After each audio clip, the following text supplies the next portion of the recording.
Have you ever felt like you're drowning in emotions that aren't even yours? You walk into a room, and suddenly your chest feels heavy, your heart races, and you don't even know why. People tell you it's a gift, that you're special, that you're an empath. But Carl Jung would tell you something different. He'd tell you this isn't a gift at all. It's a trap. Right now, in a world full of anxiety and narcissism, empaths are carrying the heaviest burden humanity has ever known. But here's the shocking truth. This pain you feel, this overwhelming sensitivity, it was never meant to break you. It was meant to awaken you. You were never born to heal by absorbing pain. You were born to awaken consciousness itself. The weight of feeling everything. Being an empath feels like walking through life with no skin. You absorb everything. The anger in a stranger's voice, the sadness behind someone's smile, even the tension in a room that nobody talks about. Your nervous system has no filter. Where other people have walls, you have open doors. That's why you feel drained, anxious, or depressed after being around people. But here's what nobody tells you. These feelings aren't always yours. You're soaking up emotions that other people don't want to deal with. Jung called this projection. It's how the mind dumps what it doesn't want to handle. And empaths become the perfect targets. You're not just feeling your stuff. You're carrying pieces of humanity's darkness, what Jung called the shadow. It's all the fear, shame, anger, and pain that people bury deep inside and then unconsciously throw onto others. That constant exhaustion you feel, the panic attacks, the way you lose yourself in other people's problems, that's not a weakness. That's proof you've been carrying weight that was never yours to begin with. The narcissist trap. Here's where it gets dark. Narcissists find empaths like magnets. Why? Because they need someone to carry the parts of themselves they can't face. At first, it feels amazing. The empath sees the hurt child behind the narcissist's mask. The narcissist sees someone who'll absorb their darkness, and the trauma bond begins.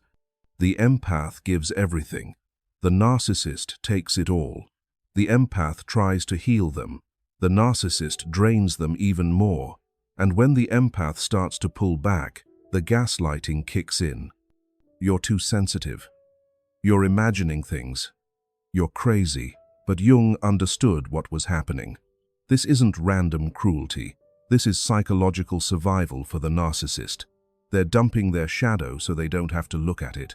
And the empath becomes the container for all of it. The narcissist needs your mirror to avoid seeing their true self. Every time they rage at you, every moment of anger that's their terror of facing who they are, you become a channel for everything they refuse to feel. This creates a closed loop where neither person has to face their real self. The empath thinks they can fix the narcissist. The narcissist uses that compassion as a weapon, but you cannot heal someone who uses your love against you. The breaking point. Everything changes when the illusion finally shatters. When you see the narcissist's mask fall for the last time, that betrayal, as painful as it is, isn't the end. It's the beginning of something Jung referred to as individuation. It's the process of becoming your true self by facing the shadow. Jung compared it to alchemy turning lead into gold. Your suffering becomes the raw material for awakening. You stop asking, "How can I heal them?" and start asking, "What is mine to carry?" This is the separation, the painful process of sorting out your real emotions from everyone else's baggage. And though it feels unbearable, it's the step that begins your rebirth. Jung said, "There is no coming to consciousness without pain. But that pain, when you face it directly, gives you something incredible sovereignty over your own life." The awakened empath. As you reclaim your feelings, something amazing happens. You stop unconsciously soaking up everything around you. You start consciously choosing what to let in. Your boundaries don't look like walls anymore. They become strong containers. powerful enough to hold your truth without being shattered by others. The empath who integrates their shadow is completely transformed. They don't give themselves away anymore. They don't confuse compassion with sacrifice. Their love has limits, and that's exactly what makes it powerful. You don't lose your sensitivity. You master it. You can feel others without being consumed by them. You can love without being drained. This is why narcissists fear the awakened empath. Because once you stop being their mirror, their shadow has nowhere left to hide. When someone tries to project their darkness onto you now, it doesn't stick. It bounces right back to them. You've become a mirror of truth that shows people exactly what they're doing. The ripple effect. When one empath awakens, it doesn't stop with them. Jung discovered that patterns live in what he called the collective unconscious humanity's shared psychic space. When you integrate your shadow, you update everyone's story. Like a ripple in water, your transformation makes it easier for others to wake up, too. The old pattern of the suffering empath, the healer who breaks under everyone's weight, starts to die.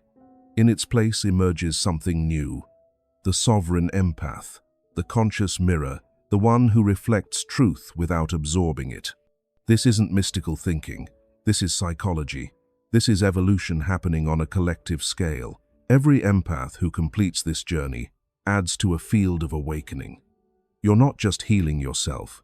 You're helping to heal the world. Your true purpose. So remember this.